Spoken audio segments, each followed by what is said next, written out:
Hi, this is James Cook, Assistant Professor of Social Science at the University of Maine at Augusta. And today we'll be talking about paradigms.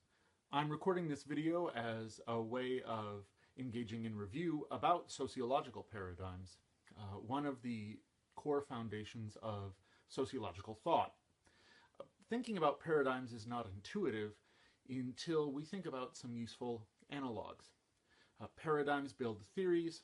Theories have hypotheses associated with them for most traditional sociological theories, and those hypotheses are expressed in terms of predictions about variables. We go out, we observe those variables, and in cases in the observable world, and we go then back up the chain to figure out what's happening with our variables, to assess our hypotheses, to think about our theories, and the usefulness of a particular paradigm.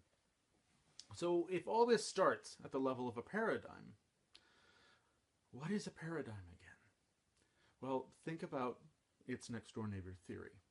A theory is a kind of story. It's a story about the way the world works, and it's a story that generates a prediction about the way we expect the world to work in the future. Nothing more than a story that tells us the way the world works. Well, where do you get that story from?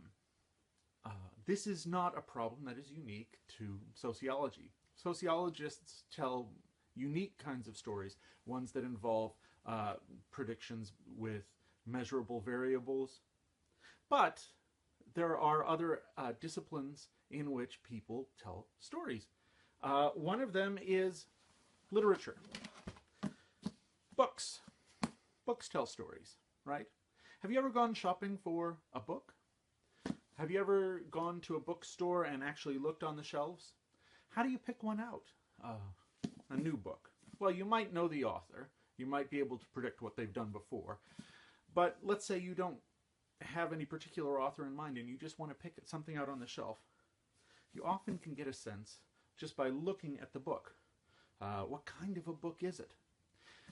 The very act of looking for a particular kind of book tells me that you know about paradigms already, because paradigms are kinds of stories. They're ways of categorizing stories into groups that have similar characteristics. So if you're going to build a story in literature and you have a particular kind of story to tell, you're going to fit it into a particular paradigm. So let me give you a few instances of literary paradigms. One is the romance. If you go and you get a Harlequin romance, what's it going to involve? It's going to involve usually a young woman ends up meeting someone else. That someone else is problematic in some way. They meet in difficult circumstances that suggest they would not get together, and yet there's some tension between them. They meet again. The second time they meet, sparks fly, and yet something happened in the first instance that leads to, in the second meeting, some lingering tension. That lingering tension leads to a breakup. The breakup leads to a reconsideration, and depending on the kind of romance it is, rejoining of the two at the end, with lessons learned and reflections on what those lessons might be.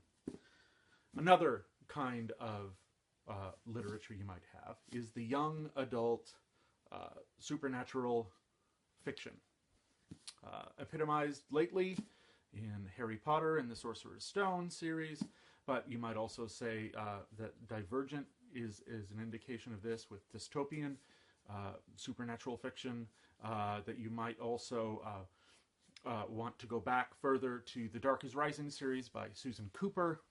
What do they all involve, though?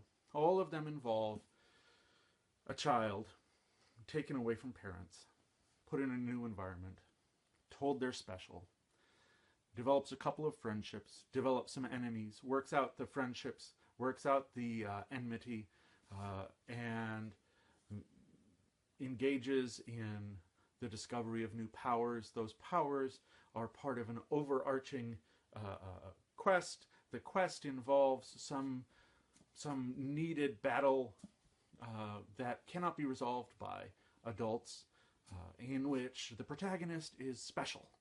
Not only has special powers, but through some prophecy or something like a prophecy is foretold to have a unique role to play. Only they can solve the problem. And by triumphing over adversity and working with friends, right, you know the rest of the story. The tale is told time and time and time again, just like a romance is told time and time and time again. It's not just literature. Movies do the same thing. Movies. So in a movie, you might have a Bond film, okay? A James Bond film. What's there going to be in a James Bond film? There's going to be an opening sequence, followed by the appearance of someone appearing in the sights of a gun. You're going to have explosions. You're going to have spies versus spies. You're going to have threats. You're going to have the end of the world. You're going to have supervillains with diabolically hatched plans of great genius. If you have all of those things, and you get lots of gadgets, you have a Bond film. If you don't have those things, you don't really have a Bond film. So, you could do the same thing with music, right? And you could think about differences in the paradigms, ways of telling a story through song. So if you have a piece of pop music, you're going to have certain lengths between a little under 3 minutes all the way up to 4 minutes and 30 seconds. Those are the bounds within which you have a single. The singles come together in a series, and that series is, maybe about 12 songs, maybe about 14 songs. There's a certain number. You're going to have certain instruments that are involved. You typically piano, guitar, drums, and a few others if you want to improvise, but those are the basics. Think about how different that is from a piece of classical music, in which you might have a 20-minute long piece, in which the pieces hang together more, so there are movements, and in which there are different instruments that are being played. Each of those is a different paradigm. The pop paradigm, the classical paradigm. You could talk about a jazz paradigm, in which you have different elements like improvisation. You have different instruments than you would in either pop or classical. If you're going to do a jazz album, you have to do it a certain way. If you're going to do a pop album, you have to include certain elements. If you're going to engage in a classical piece of music, you have to engage in using certain elements if you want to respect the paradigm. And sociological paradigms are the same way. It's a series of rules for building a story. Not the story of music, not the story in the plot of a movie, not the story of a book, but a story about how variables relate to one another. So if a sociological paradigm is a set of rules that tell us how to build a sociological theory, those sets of rules have certain elements to them that you should look for. Differences in these elements tell you about differences between the paradigms. So what are those elements that you should look for? Well, first you should look for an overarching image of what society is like. Second, you should look for a level of analysis. A level of analysis indicates how small we go in our vision or how large we go in our vision in terms of the third element, which is the kind of object to be studied and the kind of structure between those objects, because sociology is the study of structures, not just individual elements. So for 4 paradigms, we can look at each of those elements. We can look at the overarching image, we can think about the level of analysis, and we can think about the objects to be studied. So those 4 are functionalism, conflict paradigm, symbolic interactionism, and social network analysis. Let's start with functionalism. What is society like? It's like a body. Okay, the analogy is that society is like an organism. So, say hello to society. How is society like this? Well, what is a body like? What does a body consist of? We didn't used to know this, and the idea is that way back in history, some folks took a look at bodies and said, I wonder how they work. They started opening them up, and what did they look for? What did they begin to find and describe? Organs. Organs that make up the body. The body is not tagged with organs. It's not like you open it up and you see labels that say this is a heart, these are lungs. No, instead, it took a lot of work by people who were looking at dissected bodies to take a look at these structures they found and to describe them, to figure out what they did, and to try to figure out how they all worked together. So organicism is the idea that society is like a set of organs, all contained within one body that nonetheless work together. So the biological example is of this is, well, you know, you take your human being here. What does this human being have? A number of things. The human being has skin. Skin is an organ. Skin is placed in relation to other organs, where on the outside of all the other organs, right? So that's a description of the relationship between one element, the skin, and the other elements, all the internal organs. So what is not just the name and identifying it, but not just where it is located to others, but what is its function? What is its purpose? That's the third question you ask. If you believe that a body has organs in it, well, the purpose of the skin is to hold everything in, hold in fluids. It's to provide protection from the cold. It's to provide protection from the sun and radiation. It's to provide protection from infection. Those are all purposes for the skin. They are functions for skin. There are other organs as well, of course. There's the heart, okay, and it connects to what? It connects to the circulatory system, a series of blood vessels. It connects to the lungs, which bring in oxygen for the circulatory system, and also connect with as a way to get rid of carbon dioxide and other wastes. So great, the heart has connections to other organs. It has a function. It's to move stuff around, all these waste products and all these raw materials.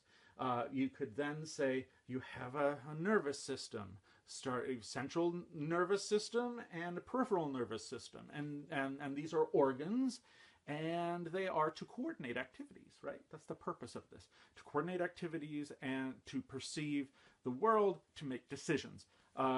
So coordinate activities of what? Of the other organs, either consciously or non-consciously, but it's all about relationships to other organs, and it's serving a purpose, you know, to get things done, like finding food, finding warmth, and other things that you need in order to do what?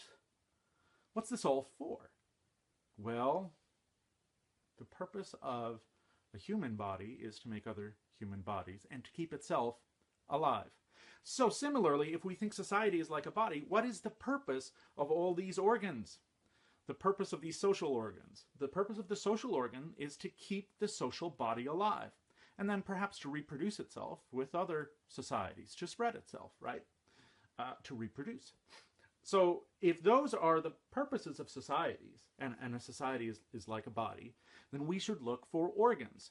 Now these organs, are they going to be on the scale of an individual cell? No.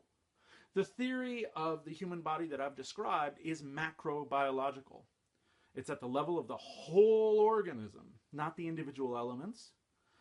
And the way the whole organism is informed by its large parts, right, that serve some purpose for the health and stability of the whole.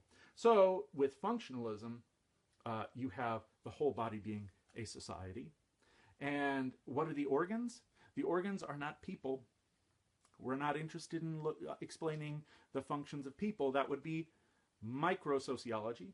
Functionalism is a macrosociology that is interested in figuring out what the organs are of a society, how they interact, and what their function is. institutions. What are institutions? They are regular, interdependent sets of behaviors and relationships. Relationships, just like in the body, between different organs. Relationships, in this case, between different institutions. So institutions relate to one another. They have regular behaviors, and those behaviors do something. They help preserve a society.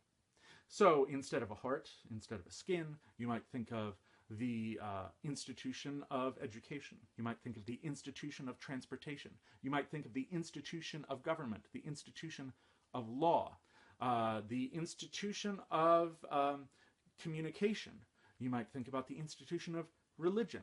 You might think about penal institutions, that is criminal justice as an institution.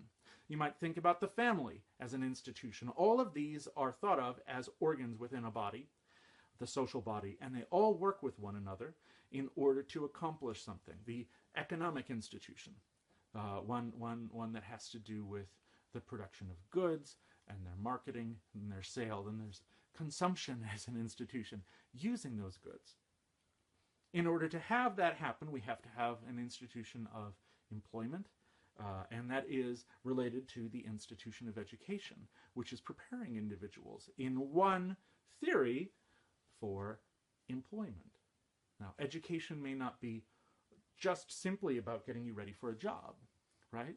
There are other ideas about what education is for and what education is about. And if you don't like that functionalist idea of what education is for, then maybe you need to look for another paradigm. One in which we're not just trying to explain how it is that societies manage to be so healthy and maintain themselves and not fall apart.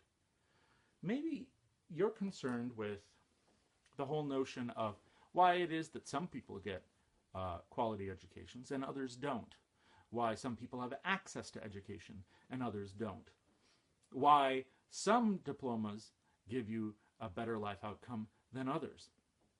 And how it is that people sort themselves into these different positions where they have different outcomes, where there's inequality between them, and resentment breeds between these different positions. For that paradigm, that kind of explanation, even though it might be about the same phenomenon, education, we would look instead to conflict theory. Now, conflict theory is going to have an image, right? And the image here is of stratification. You could think about it, right? Imagine these books aren't books, but imagine these books are layers. They're strata, like geographic strata. They have certain characteristics to them. They have different thicknesses as they're layered on top of one another. Layers are strata. That's what stratification is. And also, as they have different thicknesses, right, indicating how much space they take up, how much of something they have, they also have an order to them. So some are higher than others. So the red is higher than black. Yellow is higher than black. But black is thicker. It occupies more space. It has more of something. And the idea of conflict is that if we think about these layers as classes of people, positions, okay, that are commonly occupied by people, it's the positions you want to study. And you want to study how they relate to one another in two ways. First, which one's on top and which one's on the bottom. The top being a position of advantage and the bottom being a position of disadvantage. Second, thinking about resources. How many resources are held by which strata? Because resources are a way to obtain outcomes. And finally, the notion here is that sociologists have discovered is that by looking at this social structure, we realize that certain interests result in being either on the bottom or the top.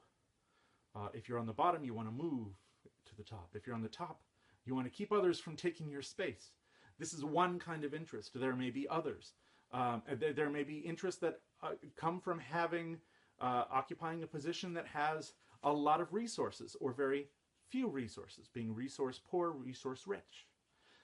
These are things that we can study. And those kind of interests, though, often compete.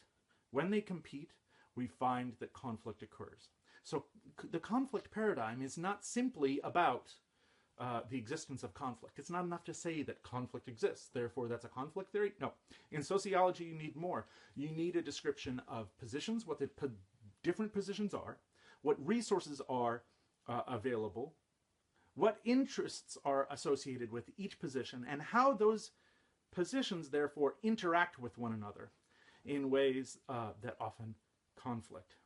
Finally, you're interested in outcomes. Well, if you have this conflict, who wins? And to understand that, you need to discuss power, which is the ability to make others do what they don't want to do, or conversely, the ability to get what you want even though others resist your effort to get it. That's what conflict theory is about. That's what a conflict paradigm theory must do in order to meet the characteristics of a conflict theory. Now that is, again, not about people, right? I haven't talked about individual people at all. I've talked about social positions again, which makes it a macro level of analysis, a macro theory.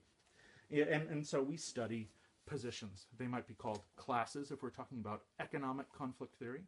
They might be racial and ethnic groups if we're talking about a system of racial stratification, where some are higher and some are lower.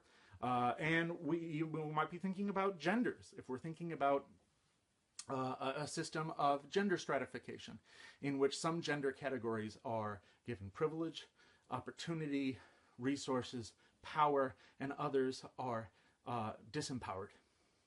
So it's a very different way of thinking about things. How would we think about education this way? Well, you could note it that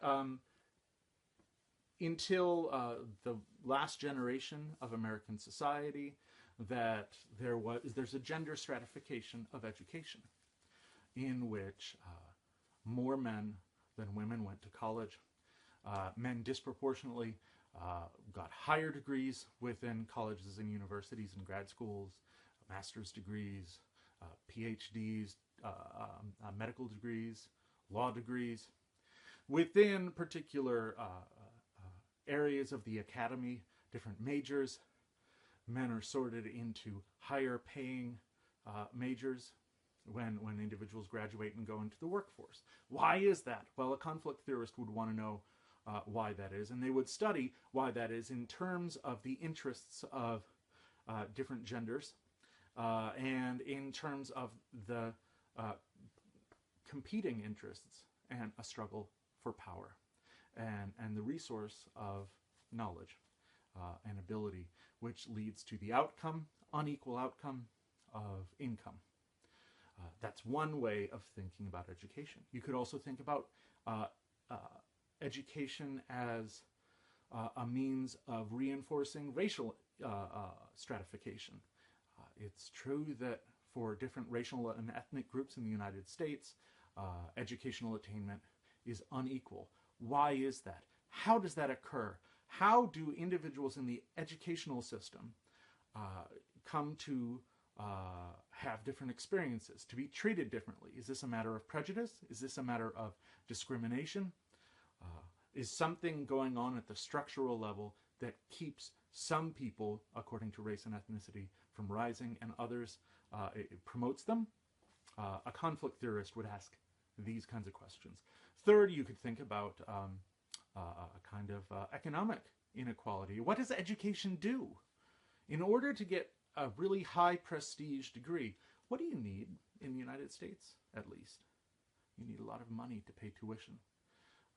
Either that or you need to take out a huge amount of loans. That means that you will be paying your student loans for decades after you get out. If, on the other hand, you come from a well-to-do family, you not only in the United States can pay your way through a high prestige college or university that gets you a plum job after you graduate, but if your family has enough money, you can even buy your way into an admission, even if you're not otherwise qualified. It is a not often mentioned truth that there are certain admissions for universities such as Harvard, Yale, Brown, Princeton, and Duke that go to individuals who might not otherwise get in, but who have families with a lot of money. If your family does not have a lot of money, if it's on the bottom of an economic stratification system, you can't buy your way in to Yale. You can't buy your way in to Harvard. So that's a way of thinking about education from a conflict paradigm point of view, in which the image is a series of layers, in which resources are differently distributed. Some have more, some have less. Power goes from the top to the bottom. Some individuals have more power, some individuals have less. And those individuals are not treated just as mere individuals, but they are in common circumstances. To be in a layer is to share circumstances with all others in those layers, and to have your interests be determined by being in that layer, and therefore to have your social experience be determined by being in that layer. And therefore, stratification is really not just, it's not principally the study of the relations between people, but the study of relations between positions that are stacked and ordered and that have different resources, power, and outcomes. That's not the only way to think about education, right? You can think about education functionally. You can think about education in terms of stratification. You can think about education in terms of symbolic interaction. So what's the image there? The image is that of a symbol. Here's a symbol for you on this shirt. Do you know what this symbol is? Okay. Have you ever seen it before? It's called an interrobang. And in some depictions of the symbol, there's an exclamation mark and a question mark that are put together in one symbol. And sometimes they're separated. In fact, most often in the United States, they're separated into two symbols that go next to one another. So in a symbol like this, right, it communicates something. It communicates an emotion. When you put exclamation marks and question marks together, or exclamation points and question marks together, you get a particular symbolic meaning. What that interrobang means is that what came before it in the sentence should be interpreted with a certain level of excitement, but a certain level of questioning. So a question on its own, a question mark might imply, oh, I would like to know something. I have a request. An exclamation point all by itself would just indicate excitement. Put them together and you get an interrobang, which is its kind of unique mixture, which means, what the heck do you mean this is an interrobang? There's an interrogative, and it is driven by some level of excitement and insistence, perhaps a little bit of sardonic questioning. All that in one symbol. It's amazing. Once you learn what that symbol means, you find it everywhere. Look in the comics. Look in a book. You will find these interrobangs in dialogue, and they're giving you subtle cues about the state of the characters. These symbols you have to understand in order to really be able to understand the message that is being communicated, the meaning that is being communicated. How did you learn it? You learned it through interaction in which someone taught you what that was. Maybe today's the day for you and the interrobang. Most likely you've seen it before, though, and you figured out on your own. Even if you didn't know the name interrobang, you knew that it was something and it had a particular meaning. These are meanings that we share as individual people, that we develop in a society by talking to each other. So, symbolic interactionism, if the image is one of talking, it's about talking about symbols between people, people who talk to one another. Notice I've used the word people. We're back down to a micro level, one in which we're talking about individual elements, people. And we're interested in the content of what people talk about, the meaning that they share. What are the symbols in our society? How do those symbols tell you what to expect? if you're reading something on a page? Are there other kinds of symbols that tell you what to expect in terms of how other people are going to behave? If you are going to a particular kind of bar, for instance, right? There are some kind of symbols that tell you what kind of bar this is going to be like. Is it going to be a swanky bar that has Italian expensive sounding drinks on it? Or is it going to be a bar that is going to sell Pabst Blue Ribbon at a discount price? What kind of music is there going to be in there? What kind of experience? What can you expect? If you like to go to bars, you will probably have a preference about the kind of experience you want to have. If you go to a new town and you want to figure out the bars, all you have to do is be able to decode what is on the sign, right? Because the sign has a number of symbols in it that will tell you what kind of bar exactly this is. One kind of symbol has to do with the words in the title of the bar, right? If it has the word cafe or bistro or some kind of foreign word, that indicates, okay, you're going to have expensive, swanky drinks. If, on the other hand, right, you have regular English words, non-foreign words, you're more likely to be able to get a beer. If you have pub, grill, or the word bar in it, you're more likely to be able to get your Pabst Blue Ribbon at a pretty good low price. There are other kinds of symbols that aren't words in the sign of a bar. Is this banner for a bar or a sign for a bar that is sponsored by Coke or Pepsi, or sponsored by some other corporation? That indicates, oh, well, the folks wanted to save money on that sign, and so they got a sponsored sign, which was available at a lower rate, but they have to advertise a particular kind of food, or usually a beverage. But that also not only communicates how much money the bar owners have, but the kind of experience you can expect to have inside. If you have an intricately carved wood or metal sign, however, that is unique, that is not liable to be reproduced anywhere, that is a sign that you're going to be paying a lot of money, and that you're going to have a certain kind of music, and you're going to have certain kinds of drinks, and a certain expectation for how you are to behave. What you can expect to find in there in terms of activities, and how you should dress. Should you wear a collar? Should you wear a jacket? Should you wear a jacket that's a formal jacket, or should you wear a jacket that's a leather jacket? You need to know these things, otherwise what happens? All the expectations break down. You go wearing a tuxedo into a biker bar, things might not work out. You go wearing your leathers into cafe, bistro, bibliothèque, whatever, and you're going to surprise people. There's even a symbol we have in movies that expresses that moment, and that's the moment at which the music stops. There used to be a record scratch. It abruptly stops, and everyone turns and looks at the person who just walked into the bar. We even have jokes about this. Unusual people who walk into a bar, and what happens next. That's because it's all about symbols. So the objects to be studied here are they're people, and they're people in interaction.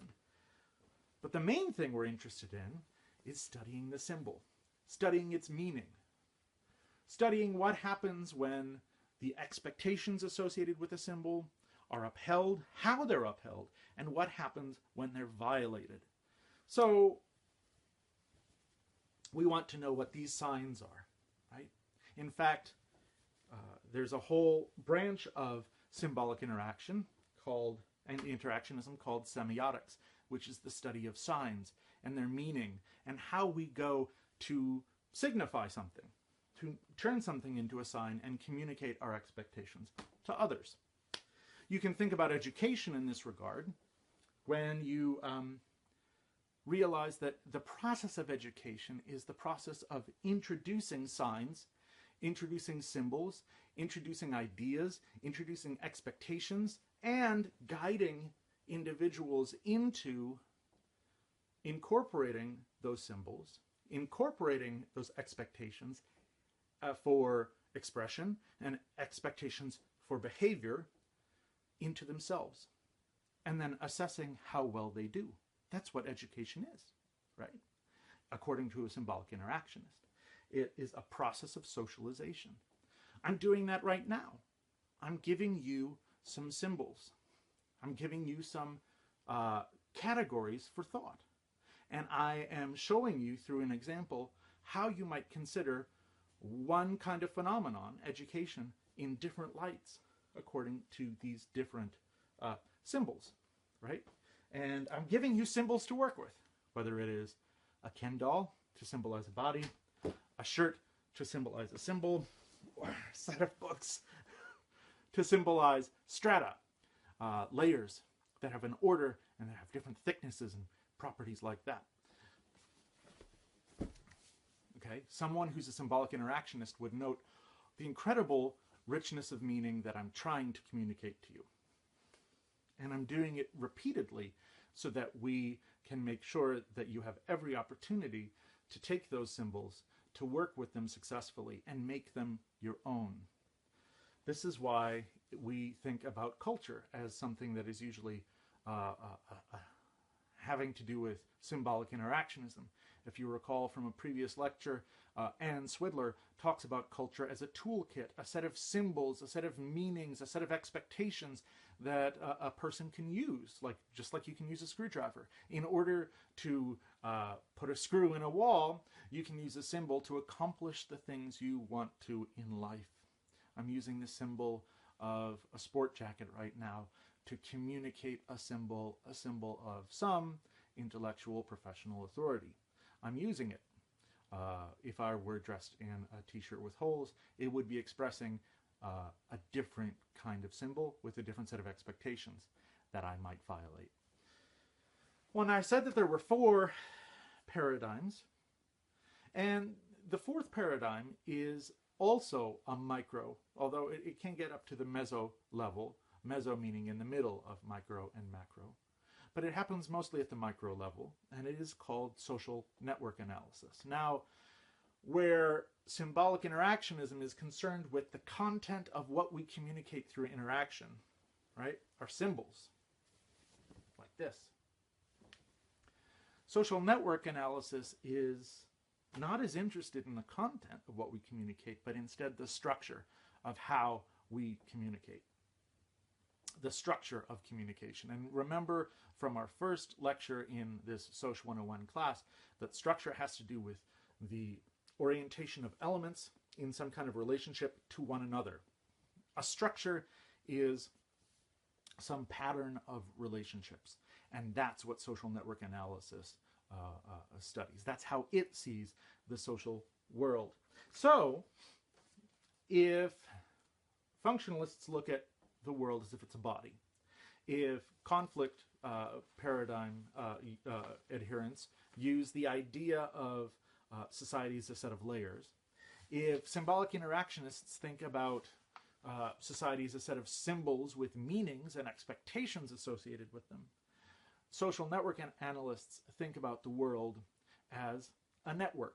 The word network refers to the idea of, say, a fishing net. What is a fishing net? It has a set of lines, right, in it, and those lines join together at regular intervals. They're junctions, nodes, where the strings, the lines, come together. And together they make something that is not just string, and it's not just at points of connection, but it has a more general overarching structure that does things, depending on the kind of structure you build. If you just have string all by itself, it doesn't mean anything. If you just have junctions without any string, that's completely empty. It's the structure that gives meaning. And for a social network, the structure comes from lines, which are called ties, and the nodes that connect them, which are represented as circles, usually, or dots. Those are called nodes. Nodes and ties make up networks. And those networks can have certain structures. So the question you ask then is, wow, what kind of structures can I build with a network?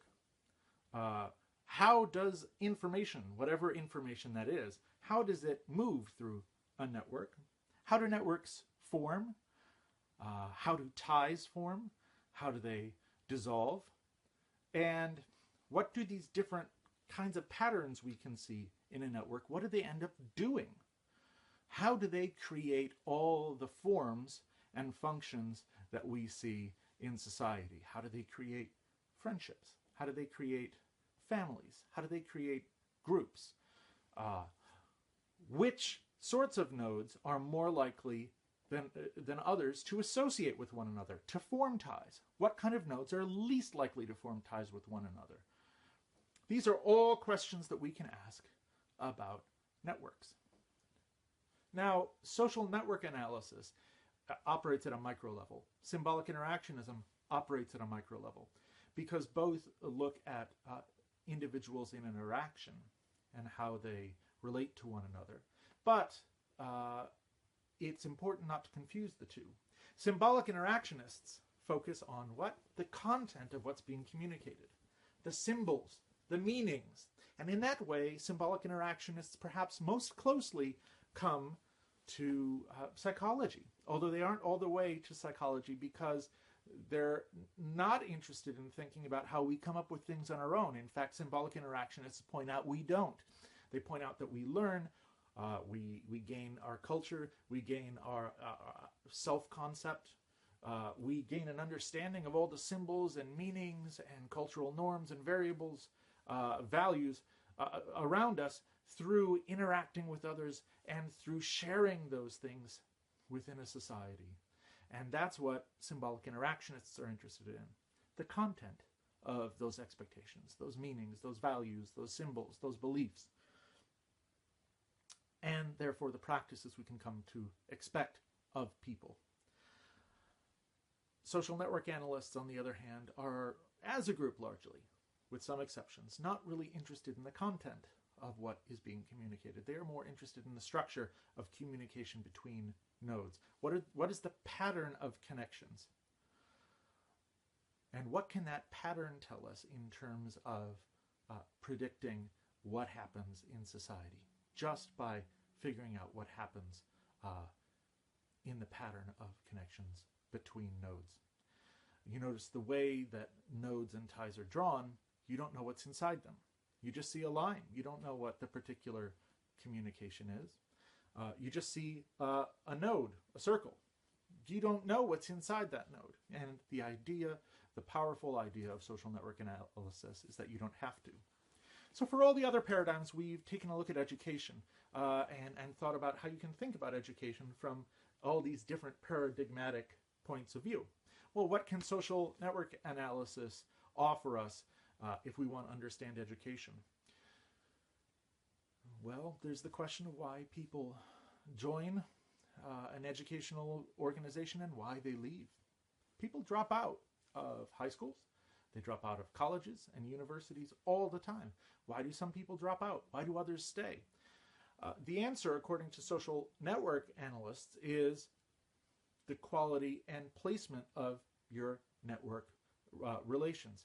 If it turns out that you are a node that has many social ties to others outside of your educational institution and very few ties to people inside your educational institution, you're the most likely to leave that institution. If, on the other hand, you are a student who has cultivated friendships or working relationships with faculty, staff, and fellow students, you are among the most likely to persist and to graduate. If you want to stay in school, make friends. If you want to stay in school, participate in activities that bring you in contact with others, it will be harder for you to leave. People will pull you back in. Those relationships will pull you back in. If, on the other hand, you have a lot of ties that connect you to a life outside the university, keep in mind that those may prove distracting, whether it's children, whether it's a marriage, whether it's a job, all of those, or whether it's a church, all of those can pull somebody outside of the sphere of education. Our ties pull us in one direction, ties pull us in another direction. We are in the middle of a tug of war. And if you're a student, you're going to move over to the educational side if there's a stronger pull from more ties from those who are inside the institution. So that tells you something if you're running a university and you want to keep students here and you want to help students succeed. Get them involved in activities. Get students participating. Get students to know one another. Start up clubs. Have social events in which people can meet one another. And an institution like a university is more likely to keep people. So that's the kind of analysis that you can engage in if you're a social network paradigm sociologist. So any kind of phenomenon can be studied from any of these paradigmatic points of view. No one of them is perfect. No one of them has a purchase on every aspect of social life.